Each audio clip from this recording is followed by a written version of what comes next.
Everyone. अध्याय 4 भारत में खाद्य सुरक्षा का पार्ट 2 देखेंगे।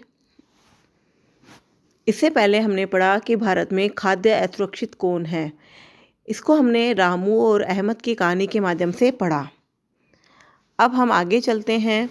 स्वतंत्रता के बाद खाद्यान्नों में आत्मनिर्भर होना भारत का लक्ष्य रहा है।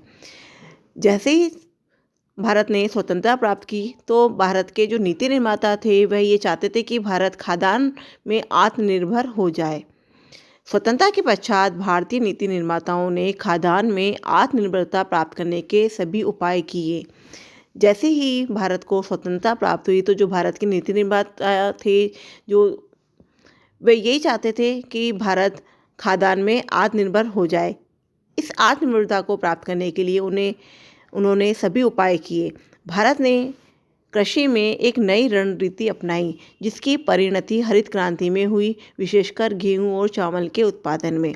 अब भारत ने कृषि में एक नई रणनीति जिसे हरित क्रांति का नाम दिया गया। हरित क्रांति के बारे में आप अध्याय 1 पालनपुर गांव की कहानी में भी पढ़ चुके हैं, जिसके आने से भारत आत्मनिर्भर हो गया, विशेषकर गेहूं और चावल के उत्पादन में। तत्कालीन प्रधानमंत्री इंदिरा गांधी ने जुलाई 1968 में गेहूं क्रांति शीर्षक से एक विशेष डाक टिकट जारी कर कृषि के क्षेत्र में हरित क्रांति की प्रभावशाली प्रगति को आधिकारिक रूप से दर्ज किया। अब हरित क्रांति के आने से भारत आत्मनिर्भर तो हो गया, तो इसी के कारण से जो हमारी उस समय की जो प्रधानमंत्री इंदिरा गांधी थी, उन्होंने जुलाई 1968 में गेहूं क्रांति के नाम से एक डाक टिकट जारी कर दिया। मतलब उन्होंने ये दिखाया कि हरित क्रांति में के आने से मतलब हमारा देश कितना आत्मनिर्भर हो गया है। गेहूं की सफलता के बाद चावल के क्षेत्र में इस सफलता की पुनरावृत्ति हुई, और जब गेहूं की सफलता हुई तो उसके बाद चावल में भी सफलता मिलनी शुरू हो गई। बहरहाल अनाज की उपज में वृद्धि समानुपातिक नहीं थी। उत्तर प्रदेश और मध्य प्रदेश में सर्वाधिक वृद्धि हुई, जो कि 44.01 और 30.21 करोड़ टन क्रमशः 2015-16 में। वर्ष 2015-16 में कुल अनाजों का उत्पादन 252.22 करोड़ है। वर्ष 2016 से 17 में कुल अनाजों का उत्पादन 275.68 करोड़ टन है। गेहूं के उत्पादन में उत्तर प्रदेश और मध्य प्रदेश में उल्लेखनीय वृद्धि हुई, जो कि 26.88 और 17.69 करोड़ क्रमशः 2015-16 में है। दूसरी तरफ पश्चिम बंगाल एवं उत्तर प्रदेश में चावल के उत्पादन में उल्लेखनीय वृद्धि, जो कि 15.75 एवं 12.51 करोड़ टन क्रमशः 15 से 16 में है। अब यहाँ हमने देखा कि जो अनाजों का उत्पादन है वह बढ़ता ही जा रहा था, जिसमें गेहूं का उत्पादन तो उत्तर प्रदेश और मध्य प्रदेश में ज़्यादा हुआ, जबकि चावल का उत्पादन पश्चिमी बंगाल एवं उत्तर प्रदेश में ज़्यादा रहा। इसके बाद है भारत में खाद्य सुरक्षा। 70 के दशक के प्रारंभ में हरित क्रांति के आने के बाद से मौसम की विपरीत दशाओं के दौरान भी देश में अकाल नहीं पड़ा। अब जैसे ही 1970 का दशक आया तो 1970 के दशक में हरित क्रांति आ चुकी थी, तो हरित क्रांति के आने के बाद मौसम की विपरीत दशा होने के बाद भी देश में अकाल नहीं आया। देश में उपजाई जाने वाली विविध फसलों के कारण भारत पिछले 30 वर्षों के दौरान खाद्यान्न के मामले में आत्मनिर्भर बन गया।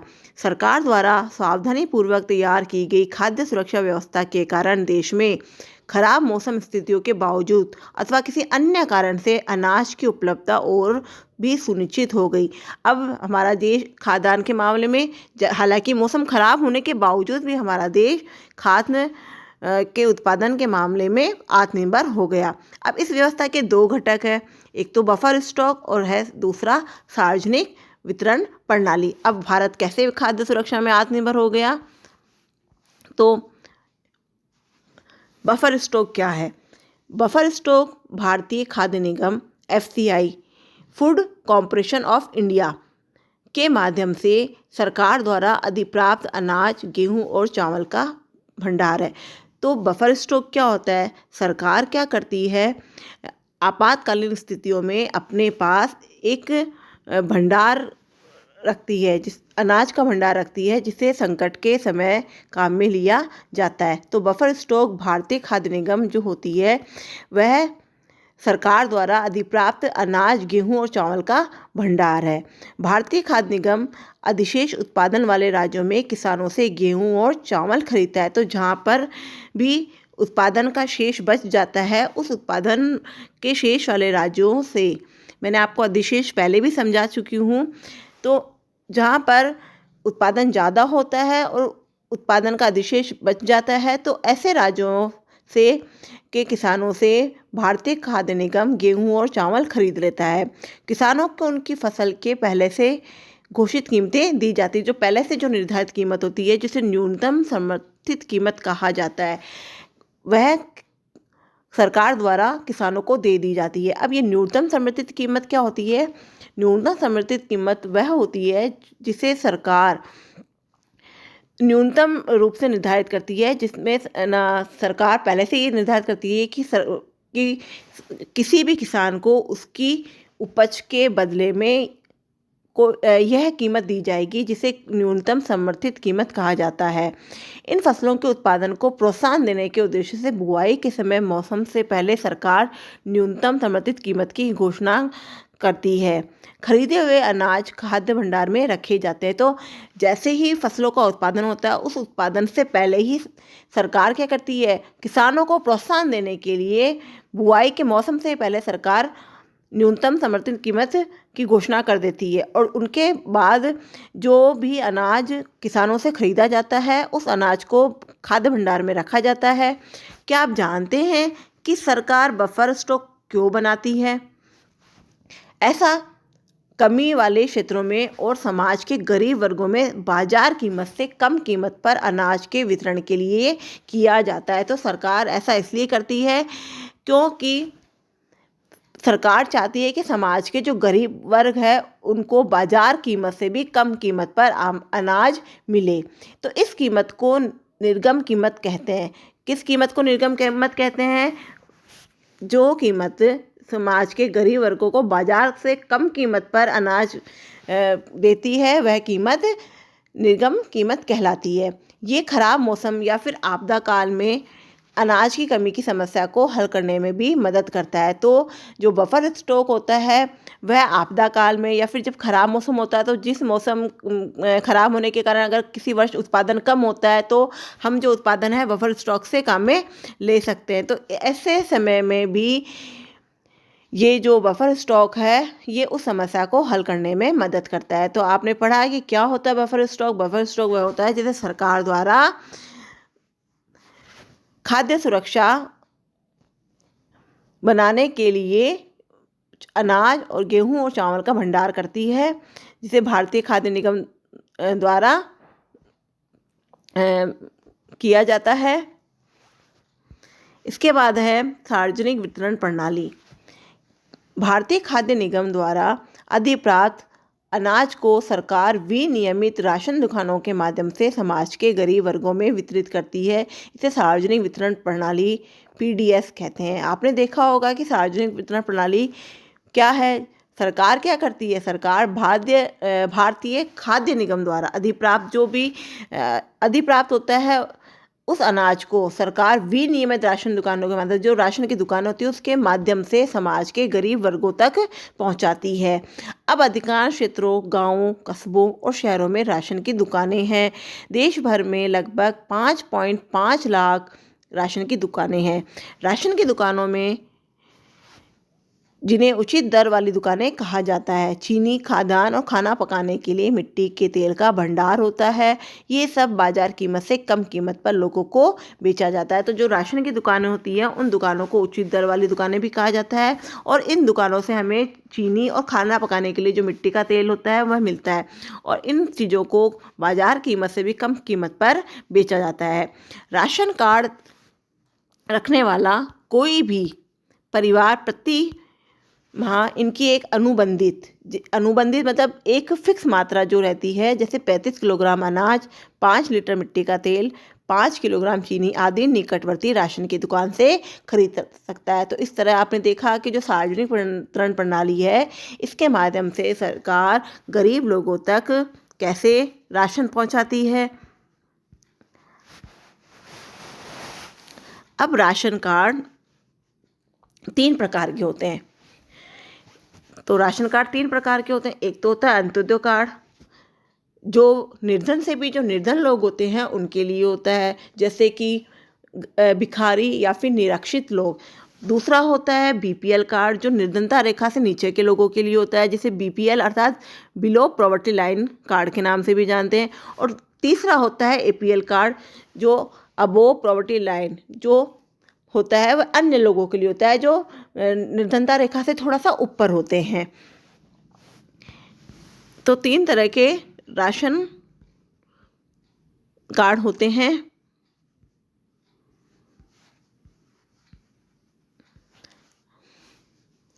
भारत में राशन की व्यवस्था बंगाल के अकाल की पृष्ठभूमि में 1940 के दशक में हुई। जब बंगाल में अकाल आया तो उस समय राशन की व्यवस्था शुरू की गई थी। हरित क्रांति से पूर्व भारी खाद्य संकट के कारण 60 के दशक के दौरान राशन प्रणाली पुनर्जीवित की गई। अब हरित क्रांति से पूर्व जो हरित क्रांति आई, उससे पहले जो भारत आत्मनिर्भर नहीं था खाद्यान्न के मामले में, तो उस समय जो भारी खाद्य संकट के कारण जो 1960 का दशक था, तो उस समय जो राशन प्रणाली थी उसको पुनर्जीवित किया गया। गरीबी के उच्च स्तरों को ध्यान में रखते हुए 70 के दशक के मध्य NSSO की रिपोर्ट के अनुसार खाद्य संबंधी 3 महत्वपूर्ण अंतक्षेप कार्यक्रम प्रारंभ किए गए। अब ये 3 कार्यक्रम कौन से थे? एक था सार्वजनिक वितरण प्रणाली, दूसरा एकीकृत बाल विकास सेवाएं और तीसरा था काम के बदले अनाज। अब ये क्या है कार्यक्रम? जो सार्वजनिक वितरण प्रणाली जो पहले से ही थी लेकिन उसे मजबूत किया गया। तो सार्वजनिक वितरण प्रणाली तो हमारे देश में 1940 से चल रही थी, लेकिन उसे और मजबूत किया गया। एकीकृत बाल विकास जो प्रायोगिक आधार पर 1975 में शुरू गई, और काम के बदले अनाज। इन वर्षों में कई नए कार्यक्रम शुरू किए गए और कार्यक्रम को चलाने के बढ़ते अनुभवों के आधार पर अन्य कार्यक्रमों को पुनर्गठन किया गया। वर्तमान में अनेक गरीबी उन्मूलन कार्यक्रम चल रहे हैं, अनेक पीएपी कार्यक्रम चल रहे हैं, जो अधिकतर ग्रामीण क्षेत्रों में है। जो सारे के सारे कहाँ हैं? ग्रामीण क्षेत्रों में। इनमें स्पष्ट रूप से घटक खाद्य भी है, जहाँ सार्वजनिक वितरण प्रणाली, दोपहर का भोजन आदि विशेष रूप से खाद्य की दृष्टि से सुरक्षा के कार्यक्रम है। अधिकतर पीएपी भी खाद्य सुरक्षा बढ़ाते हैं। जो ये गरीबी उन्मूलन कार्यक्रम है, ये क्या करते हैं? खाद्य सुरक्षा को बढ़ाते हैं। रोजगार कार्यक्रम गरीबों की आय में बढ़ोतरी कर खाद्य सुरक्षा में बड़ा योगदान करते हैं। तो जो भी रोजगार कार्यक्रम चला रहे हैं, ये गरीबों की आय में बढ़ोतरी करने के लिए चलाए जा रहे हैं। इसके बाद है सार्वजनिक वितरण प्रणाली की वर्तमान स्थिति। सार्वजनिक वितरण प्रणाली खाद्य सुरक्षा सुनिश्चित करने की दिशा में भारत सरकार का सर्वाधिक महत्वपूर्ण कदम है। तो सार्वजनिक वितरण प्रणाली के माध्यम से सरकार क्या चाहती है कि भारत सरकार क्या चाहती है कि भारत में खाद्य सुरक्षा सुनिश्चित हो जाए। प्रारंभ में ये प्रणाली सबके लिए थी, निर्धनों और गैर निर्धनों दोनों के लिए थी, उनके बीच में कोई भेदभाव नहीं किया जाता था। बाद के वर्षों में सार्वजनिक वितरण प्रणाली को अधिक दक्ष और अधिक लक्षित बनाने के लिए संशोधित किया गया। अब सरकार को क्या करता? सरकार को एक लक्ष्य पाना था कि भारत क्या हो जाए? खाद्य सुरक्षा के मामले में आत्मनिर्भर हो जाए और सभी लोगों तक खाद्य सुरक्षा पहुंचे। तो इससे पहले ये ऊपर वाला जो बॉक्स है उसको समझ लेते हैं कि जो भारतीय खाद्य सुरक्षा अधिनियम 2013 है वह क्या है। भारतीय खाद्य सुरक्षा अधिनियम 2013 के तहत खाद्य एवं पोषण संबंधी सुरक्षा संबंधी कीमतों पर उपलब्ध कराई जा सके। तो भारतीय खाद्य जो अधिनियम है 2013 में जो खाद्य है एवं पोषण संबंधी जो सुरक्षा है वह सस्ती कीमतों पर उपलब्ध हो जाए, जिससे मानव का जो गरीबमय जीवन है वह निर्वाह हो सके। इसके तहत इस योजना के तहत जो 75% तो ग्रामीण वर्ग में और 50% शहरी क्षेत्र के लोगों को योग्य इस योजना के तहत जोड़ा गया, मतलब इस भारतीय खाद्य सुरक्षा अधिनियम में लिया गया। 1992 में देश के 1700 ब्लॉकों में संशोधित सार्वजनिक वितरण प्रणाली शुरू की गई। अब पहले क्या थी सार्वजनिक वितरण प्रणाली की, जो गरीब थे उनको भी उसी रेट पे अनाज मिल रहा था और जो अमीर थे उनको भी उसी रेट पे अनाज मिल रहा था। अब 1992 में 1700 ब्लॉक में संशोधित सार्वजनिक वितरण प्रणाली लागू की गई। इसका लक्ष्य दूर दराज और पिछड़े क्षेत्रों में सार्वजनिक वितरण प्रणाली से लाभ पहुंचाना था। जून 1997 से सभी क्षेत्रों में गरीबों को लक्षित करने के सिद्धांत को अपनाने के लिए लक्षित सार्वजनिक वितरण प्रणाली प्रारंभ की गई। ये पहला मौका था जब निर्धनों और गैर निर्धनों के लिए विविध कीमत नीति अपनाई। तो जो लक्षित सार्वजनिक प्रणाली थी, उस लक्षित सार्वजनिक प्रणाली में निर्धनों और गैर निर्धनों के लिए दोनों के लिए विविध कीमत नीति, मतलब उन दोनों को जो अनाज मिलता था उनकी कीमत अलग अलग होती थी। इसके अलावा 2000 में 2 विशेष योजनाएं, एक अंत्योदय अन्न योजना और अन्नपूर्णा योजना प्रारंभ की गई। ये योजनाएं क्रमशः गरीबों में सर्वाधिक गरीब और दीन वरिष्ठ गरीब नागरिकों पर के समूह पर लक्षित है। मतलब ये जो योजनाएं थी, जो अंत्योदय अन्न योजना और अन्नपूर्णा योजना, ये दोनों ही योजनाएं गरीबों में जो सबसे ज़्यादा गरीब है और जो दीन वरिष्ठ गरीब अर्थात जो बूढ़ा वर्ग है, जो बूढ़े नागरिक है, उनमें से भी बहुत ज़्यादा गरीब जो नागरिक है उनके लिए थी। इन दोनों योजनाओं का संचालन सार्वजनिक वितरण प्रणाली के वर्तमान नेटवर्क से जोड़ दिया गया। अब सार्वजनिक वितरण प्रणाली की कुछ महत्वपूर्ण विशेषताएं हम सारणी 4.3 में देखेंगे। तो ये सारणी 4.3 देखते हैं। इस सारणी 4.3 क्या बताती है कि सबसे पहले जो सार्वजनिक वितरण प्रणाली थी, जो 1992 तक की थी, उसमें जो लक्ष्य समूह था वो दोनों थे, गरीब और अमीर। और उसमें गेहूँ 2.34 रुपये किलो और चावल था 2.89। इसके बाद जो सार्वजनिक प्रणाली आई वो संशोधित सार्वजनिक वितरण प्रणाली आई। उसका आरंभ हुआ 1992 में। इसके अंतर्गत जो पिछड़े ब्लॉक है उनको लिया गया, जिसमें उनको 20 किलो खाद्यान्न दिया गया, जिसमें गेहूँ 2 रुपये 80 पैसे और चावल 3 रुपये 77 पैसे। इसके बाद जो लक्ष्य सार्वजनिक वितरण प्रणाली आई, वह लक्ष्य सार्वजनिक वितरण प्रणाली 1997 में शुरू की गई और उसका लक्ष्य था निर्धन और गैर निर्धन दोनों परिवार, जिसमें BPL और APL दोनों आते हैं, उनको 35 किलो अनाज दिया गया।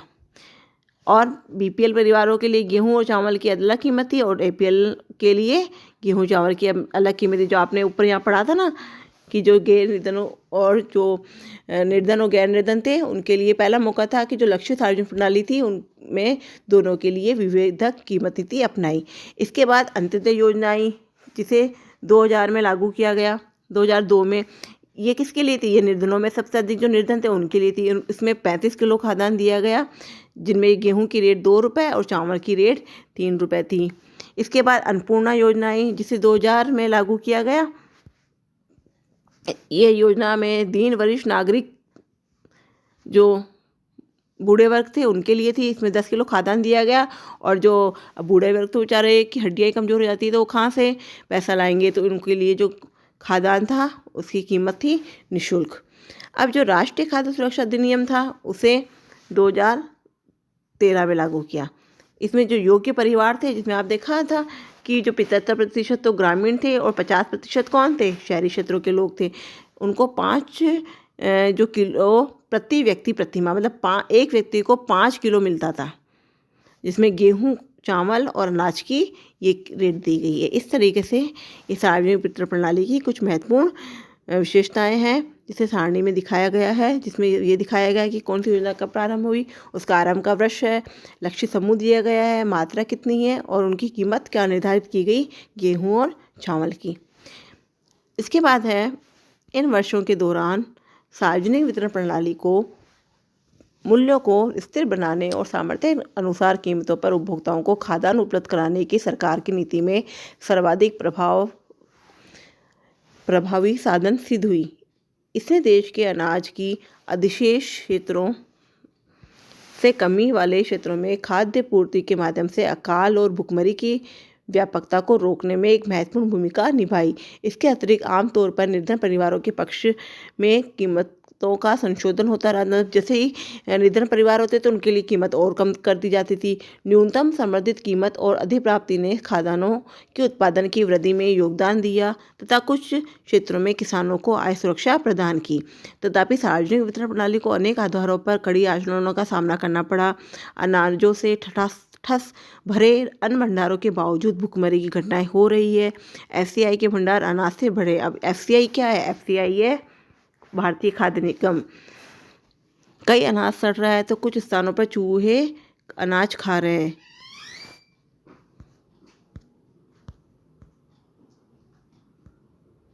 इसके बाद का टॉपिक हम आगे पढ़ेंगे।